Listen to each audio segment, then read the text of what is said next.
I was totally playing that guitar. Hi, how are you? Full? Full from lunch? Satisfied? Ready to take in some more knowledge and information and fun React things? It's like three of you. Three of you are awake. Four? Again, how are you feeling? You ready to take in some stuff? It's off by one errors, you know? Anyway, hi. Nice to see you. I'm Tejas. I used to tell people it's like something, but now I say like advantageous was contagious. Anyway, I'm the director of developer relations at Zara. Look at this beautiful thing. Oof. That is my favorite slide, and also one of my 5 slides I have. Okay, we're going to be writing a lot of code in this talk and learning properly. This, by the way, was by Sarah Vieira. She's here. She's doing the last talk today, so catch that if you want to learn how to do 3D stuff. But that's not what we're here to talk about today. We're here to talk about handling data at scale for React developers. Handling data at scale for React developers. What does that mean? This sounds like a very abstract marketing talk, and the answer is because it's not a marketing talk, but it is abstract on purpose. So then I can change it at the last minute, as I always do. Okay? But let's get more specific with that and actually look at a diagram of what we mean by data at scale. To do that, I'm going to use an amazing tool called Excalidraw. How many of you have heard of Excalidraw? Yeah, if you want to plot Excalidraw, yeah, for sure. Data at scale, this is what it looks like. So usually you have a React app, or React UI, let's say, right? Is the text okay? Can you all see? Yes. Good, I knew, I just asked. And what we're going to do is you usually have a React UI that talks to an API that, let's zoom out a little bit, that then talks to a database, okay? And these connections usually look a little bit like this. So this may be oversimplified, but that is most applications. Is this at scale? Probably not. This is like a single host database and so on. At some point, you're going to experience like, oh, we're growing and performance is important. So what do? You probably will distribute your API. Having a single point of failure is usually a no-no. So what you'll do is you'll do that, and you'll have multiple APIs that can fetch multiple times and whatever. And you can load balance between them. And then, okay, you're like, this is cool, but you're going to, if you're successful, what do successful things do? They grow. So if you grow, you're going to be like, oh no, our database is now the bottleneck. Let's scale it. So you'll scale it vertically. And this vertical scale usually means like adding memory, adding disk space, adding stuff. And it gets quite expensive. You eventually build a supercomputer. Or if you want to scale your database the other way, you scale horizontally, meaning you have maybe a primary instance and some replicas. So when you get data, it spreads out across the replicas and so on and so forth. But then you're going to grow more. And we're talking about data at scale, so it's important to establish this context. You're going to grow a little bit more. At some point, you're going to be like, wait, our database is still reading from it is slow. And that's because usually databases read from disk. Disk by design is not as fast as what? Memory. So let's now, I've had this conversation like at least 50 times in the past week.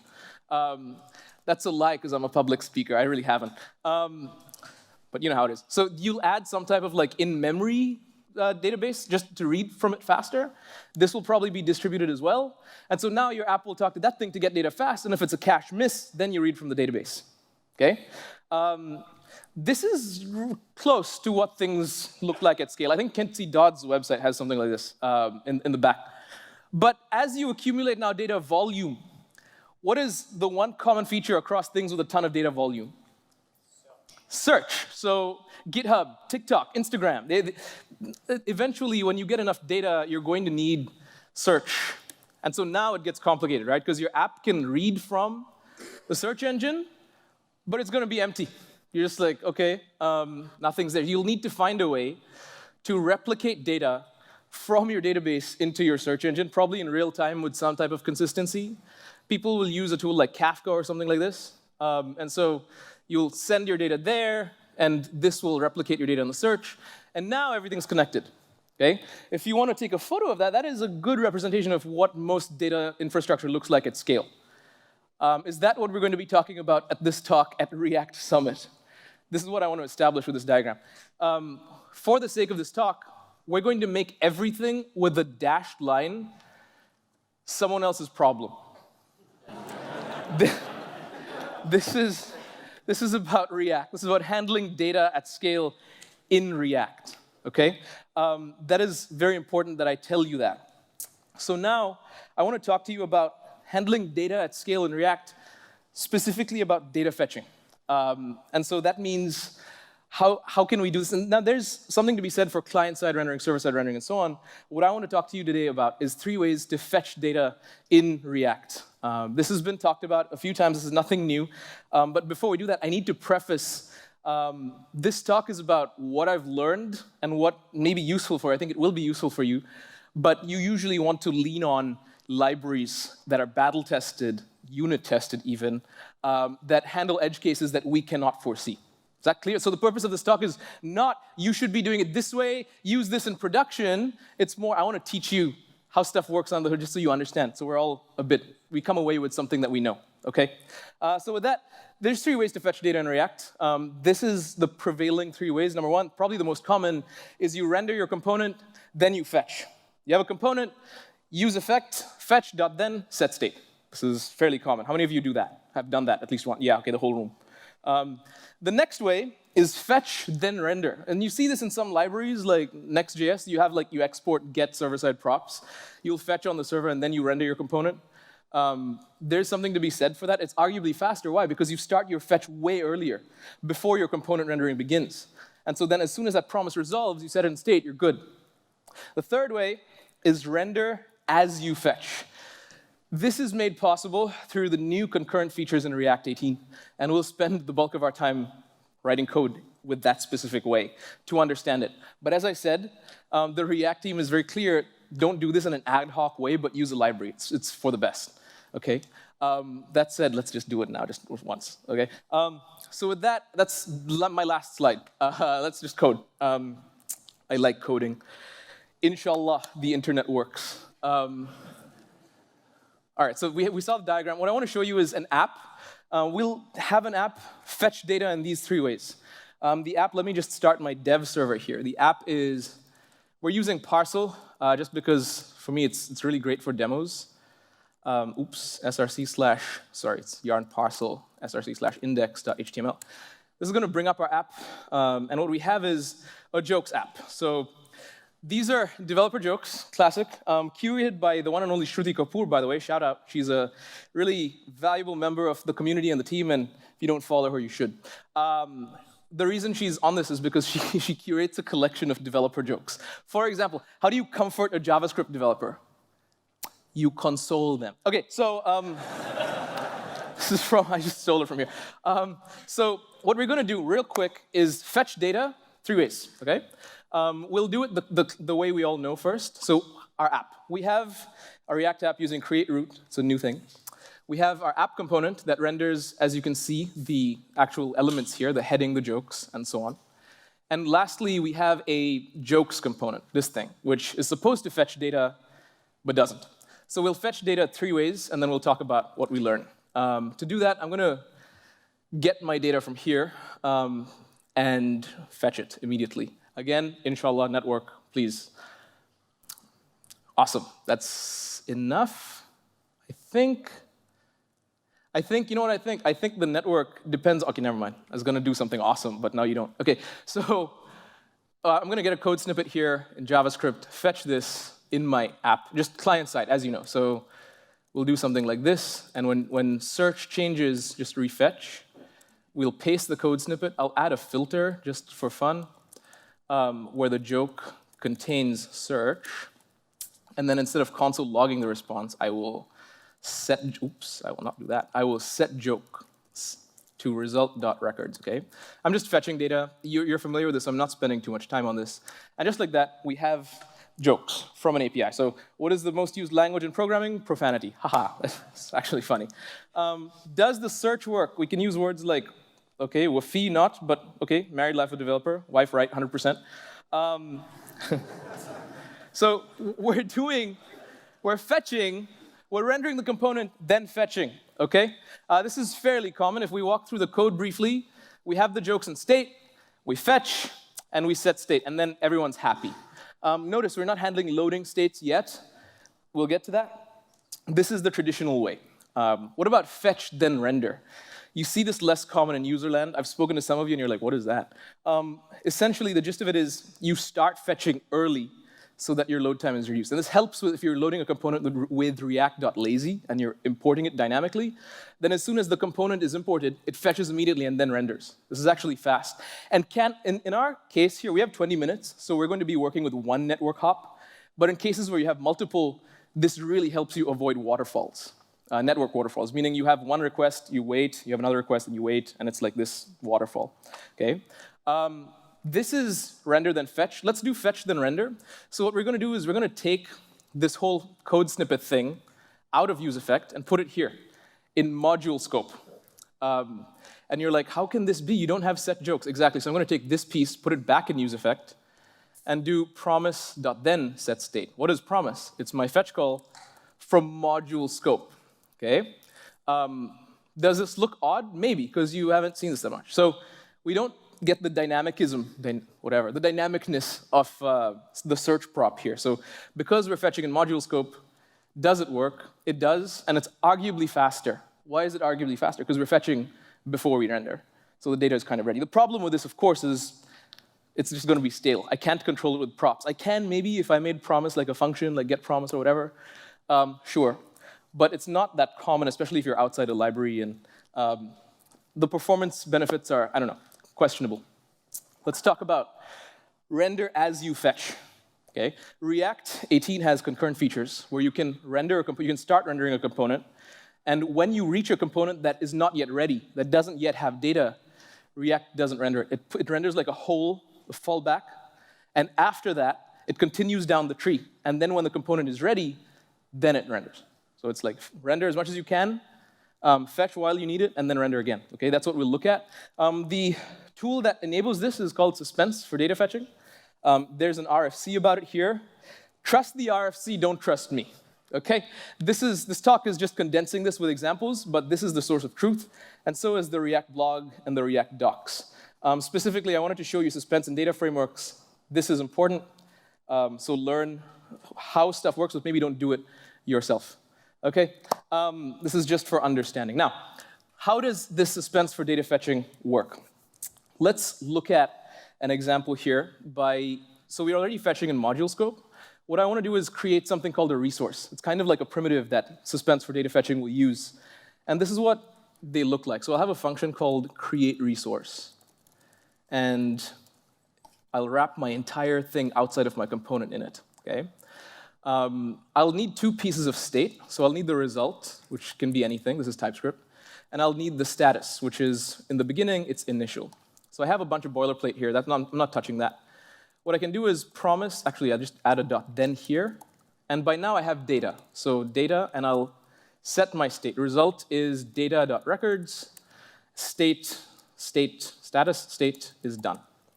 I'll do the same thing for catch. So .catch. State is error.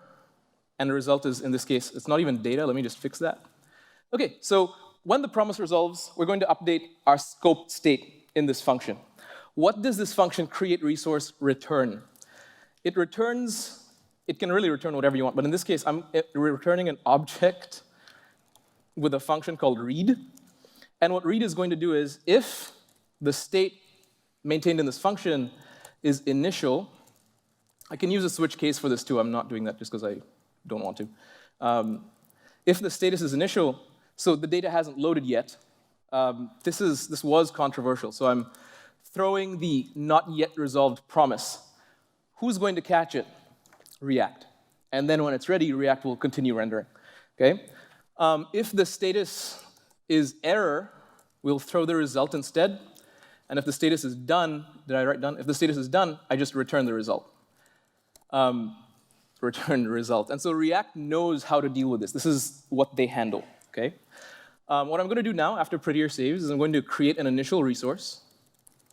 And I will just create it just like that. Okay? And instead of all of this set state stuff, all of this, instead of jokes here, I'm just going to read from my initial resource like that. Save. Let's go back to the demo, and it works. So what's the benefit of this, though? This is great. There's some benefits. For example, it doesn't replace Well, it doesn't actually search. We need to figure that out first, right? But look at the loading state. It's instant. There's no like flash. More than that, if we throttle the network request, just to make, this backend is way too fast. I don't even know what it is. But let's throttle this instead, if I can, yeah. So let's throttle this here. And now let's actually throttle it a lot. Let's do like 3 seconds. And now what we'll notice is we have nothing for 3 seconds, and the whole app appears when the jokes part loads. This isn't ideal user experience. So instead what we can do is go to our container app and wrap just the part that needs data in the suspense component from React. And now, if we load the page, wait, 3 second, boom. So we can granularly control where React suspends. We can even give it a fallback here with just like that says loading, for example. And now if we reload, we have loading where we want it. But with suspense, we can actually choose different parts of the DOM to hide. So we moved it. We now hide the paragraph. We can also hide the input field, so you don't type and then it loads. And so that's suspense. This, by the way, also works on the server side, out of the box, no code changes. You shouldn't implement it yourself. Trust the library, but suspense on the server side works exactly like this. The HTML actually pauses as it's downloading. The last thing I want to show you is now this doesn't work. Actually, let's make the search work. So we're already here. What we need to do is we'll use an effect such that when search changes, we'll recreate the resource. So we'll do resource, or just R, and set R. And we'll use state initial resource, OK? That is this. OK, and so now we'll use this instead. So when search changes, we'll set R to search as a parameter. And our create resource will accept a search, which is a string. And search will be replaced here with search, just like that. Okay. This looks great. Set R is, it needs a resource, right? So we create resource in here. Okay. And so now, every time the search changes, the resource that fetches data changes, and our search should work. But it could be that my access token expired. I need a new one. They last 10 minutes so that you can't sniff them and steal them. So let's go back to my fetch call here and replace this thing. OK, cool. And now, oh, I'm doing something wrong, aren't I? Inshallah, the network isn't working again. OK, it's 400. Right. Sorry, I meant joke contains search. Oh, thank you. Whoever said that, appreciate you. There you go. Default prop, and now it should be on the money. OK, there we go, but there's a flash. Look, so now if I try to search this thing, if I type like hey, so what about I? You hide my, So look, a keystroke is an urgent update. Changing results is not an urgent update. We need a way to tell React what is an urgent update and what can wait a bit. Okay? To do that, we use another concurrent feature called use transition. This is a hook, and this is really important, so pay attention. So you get back a tuple loading and start transition from this hook, use transition. Okay? What we'll do is we'll wrap this set state of the resource in this. And just like that, React now knows, I'm going to wait for all the urgent stuff, and then I'm going to fetch. So let's try this again. Let's type profan. Look at that. Wow, I can type all I want. And then there's like a 3-second delay, and then it changes. So that allows us to more fine-grainedly tell React, this is important, that can wait. We can also, if we recap, more fine-grainedly decide where the loader occurs with suspense. And that is render as you fetch, where React will actually pause where the data is requested and continue down the tree, and then when the data is ready, come back and render there. These are considerations you're going to have when you work with data at scale in React. Why? Because it can muddy up your UI and introduce jank. All right, let's recap and finish. What have we learned? We've learned about the 3 ways to fetch data in React so far, right? Render then fetch, fetch then render, render as you fetch. We looked at them in practice. We didn't get time to look at it on the server side, but it's a 20-minute talk. But render as you fetch also works on the server side. We also looked at data infrastructure at scale. And I don't know, I feel like it's been good. So now last question, how do we use this stuff? You don't do what I showed you here. This is just for understanding. There is a library, trust them, Next.js, Remix, or a framework, I should say. You usually want to lean on the shoulders of giants, as we all do. As Taz said, community is everywhere. And with that, I want to wish you happy coding, and thank you so much for having me on stage today.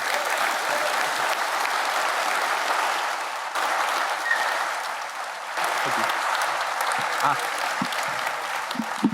Now, that was one well-deserved applause. Thanks. Did you know that I once wrote a whole software to make it look like I'm good at live coding? Hacker typer. And you're actually doing it better than my fake software, so that's incredible. All right, we have a few questions from Slido, so let's get right into it.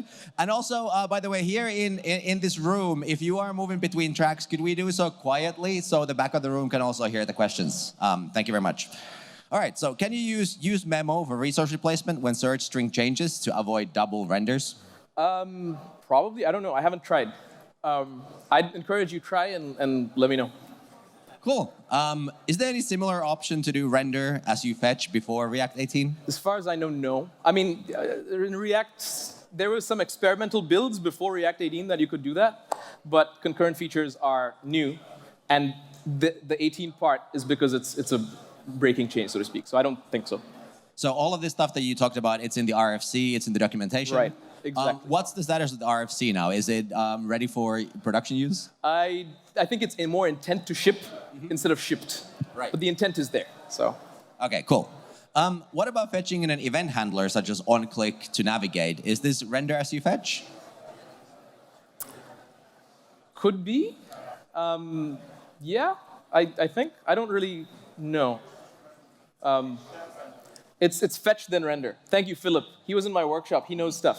That is, so onClick in an event handler is fetch then render. Right. So no. All right. Well, I think these are all the questions that we had from Slido. Awesome. So let's give Tejas one big thank you.